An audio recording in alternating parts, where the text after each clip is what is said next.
This is MTG Burgeoning, and in this video we are going to update and upgrade our Jenson Carthalion Druid Exile WUBRG specific EDH deck.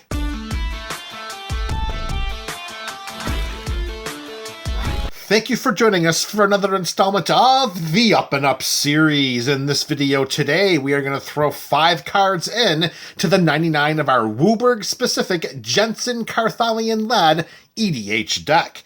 In this video, our theme here is reworking a little bit of the mana base.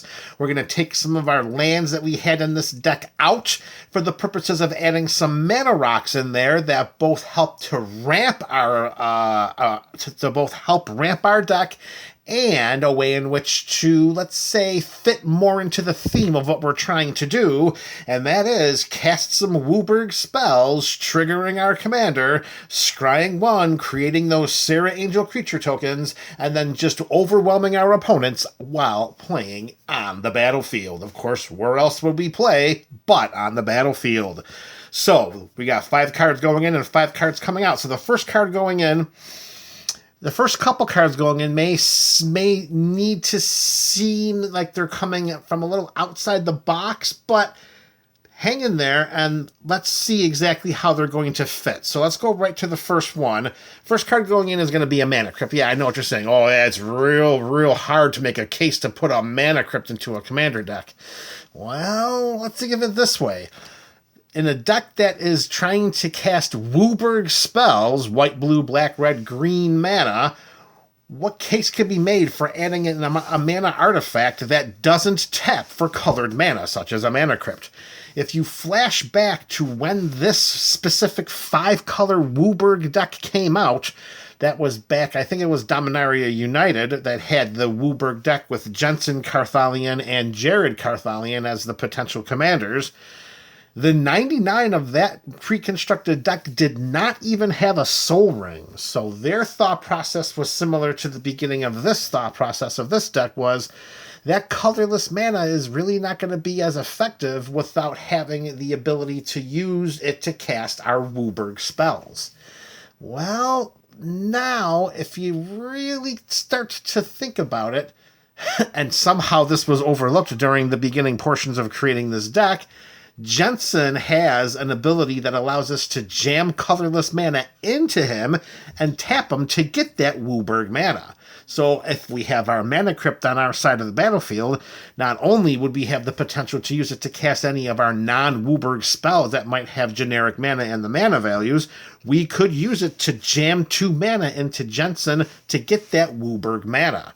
Not that bad. Plus, I mean, Jenson's only a 2 mana value commander, and I think it's safe to assume that he might be getting a little bit of attention from our opponents on the battlefield, so the Mana Crypt's 2 colorless mana ability, that will help us to pay for Jenson's oh-so-inflated commander tax.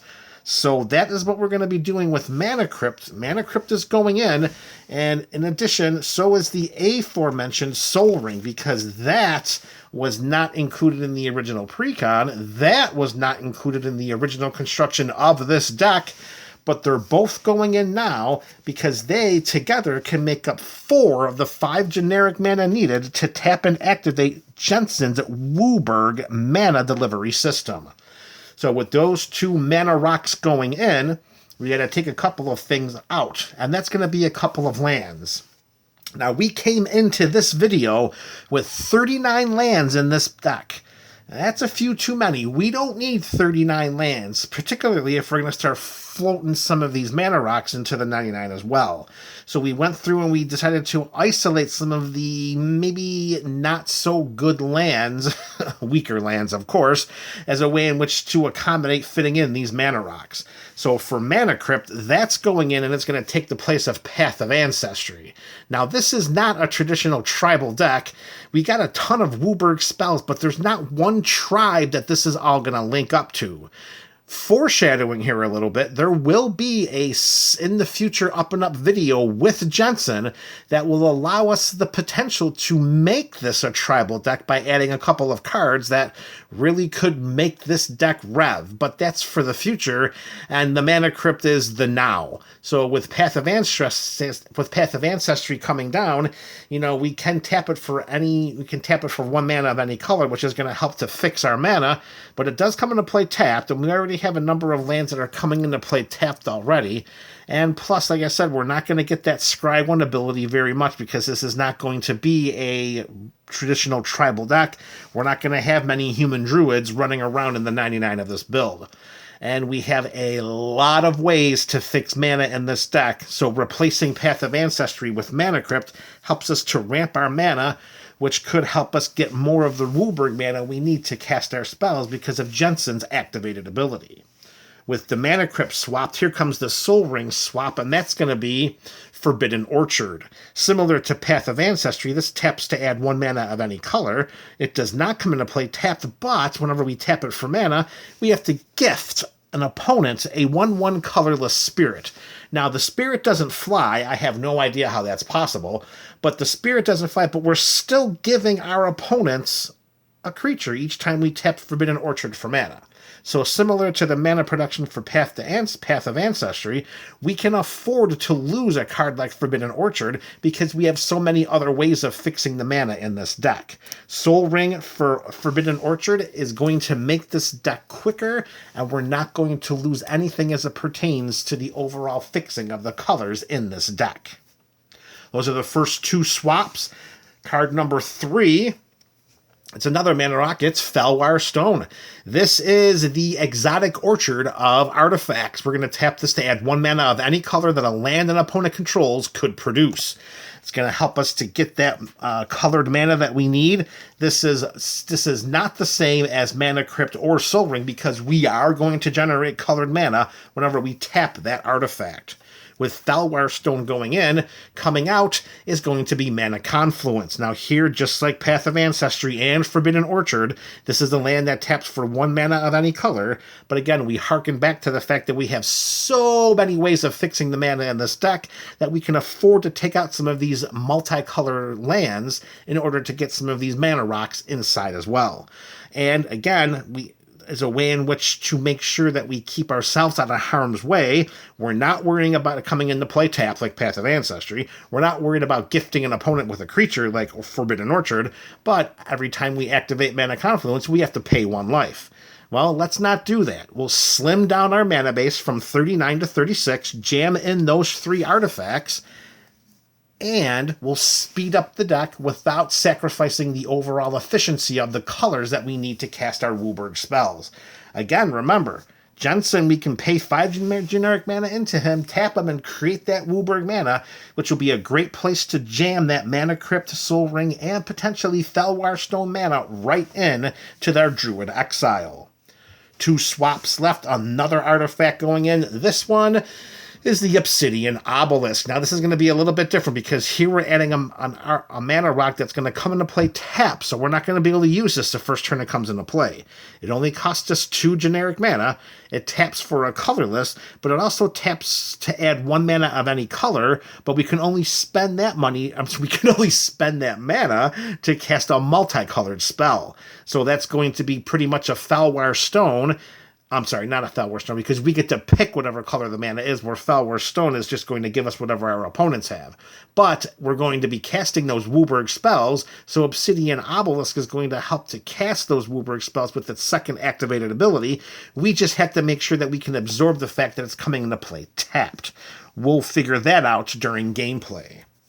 All right, with Obsidian Obelisk going in, it's going to replace Chromatic Lantern. Now, you heard me echo already a few times that we have so many ways to fix the mana in this deck. Well, with such a strength in the 99 of this deck, we're going to take out 1 piece of it in order to put in a mana rock that is a little bit cheaper, but it does come into play tapped. Chromatic Lantern helps to fix all of our lands, and it itself taps for 1 mana of any color. We're going a little bit cheaper, taking out one of the ways in which to fix our lands. Again, we have a lot of other ways to do that, Gameplay will flesh out whether that's a good choice. And if it's not, well, then we'll be right back here in the Up and Up series, putting the Lantern back in and taking out Obsidian Obelisk. One swap left for Jenson today. It is another artifact. It is another mana rock. It is the Timeless Lotus. Here is another artifact that's going to come into play tap, but is going to be well worth the wait. For 5 mana, we get to tap this. Well, the mana value was 5. It enters the battlefield tapped, and we can turn this baby sideways for WUBRG mana. So yeah, we're going to have to wait a turn to use it, but in a deck where we have so many permanents that can tap to add at least 5 mana, I shouldn't say at least 5 mana. We have so many permanents in this deck that can tap to add up to 5 mana that we can probably still be okay casting this and then waiting for the turn around in order to utilize the WUBRG mana that it generates, which, let's face it, tapping 1 artifact to get that mana to cast 1 spell on triggering Jenson, that's going to be well worth the wait. With Timeless Lotus going in, it's going to replace Utter End. Now here, this was a little bit difficult because we didn't have any other mana sources in the deck that I wanted to take out, because I want to make sure that we can really mana ramp and get way ahead of our opponents as quickly as we can, so that we can keep casting those WUBRG spells. So when we get to the point where we can't take out any more parts of a deck, well, then we have to move on to a different part of the deck. And the next part that came up was going to be the removal aspect. So we just identified all of our removal spells, categorized them, and decided Utter End was the weakest of our removal spells. So let's add an artifact that's going to be very, very powerful in this type of deck. And let's replace Utter End, which is our weakest removal spell, with that artifact for the purposes of making this deck even stronger. All right, here you go, MTG BC. This is just one of several Up and Up installments featuring Jenson Carthalion that we're going to be seeing in the coming weeks and months. You'll let me know your thoughts about these changes in the comment section below. This is MTG Burgeoning, a yo channel for all things Magic.